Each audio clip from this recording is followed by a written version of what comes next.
তো বন্ধুরা, আমার ছোটোখাটো মিনি ব্লগে তোমাদেরকে ওয়েলকাম আর অনেক অনেক ভালোবাসা। তো আমি, আমার বোন, আমার ছেলে তিনজনে মিলে চলে গিয়েছিলাম মেলা বাড়ি। আমাদের বাড়ির পাশে মহালয়া মেলা হচ্ছে, তো সেখানে ঘুরতে গিয়েছিলাম।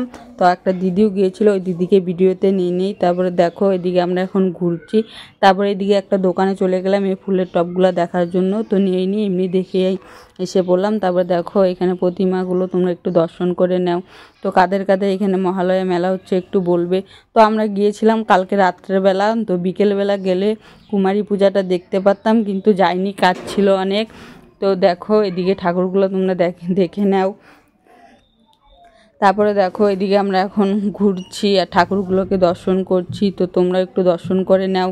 তারপরে এদিকে যাচ্ছি আর ওদিকে দেখো সব রেডি করছিল, আবার পুজো হবে রাত্রেবেলা, তাই ওইটা রেডি করছিল। আর এদিকে দেখো আমার বোন কিন্তু ভিডিওটা করে দিচ্ছিল।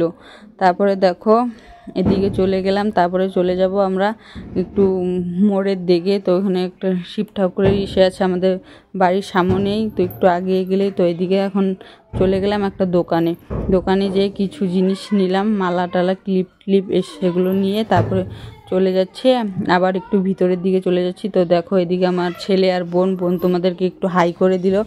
তারপরে দেখো এখানে আরেকটা দোকানে চলে গেলাম জিনিস দেখার জন্য। তারপর চলে গেলাম ডাইরেক্ট ফুচকা খাওয়ার জন্য। তো দেখো এখানে ফুচকার দোকানে লাইন দিয়ে দাঁড়িয়ে আছি।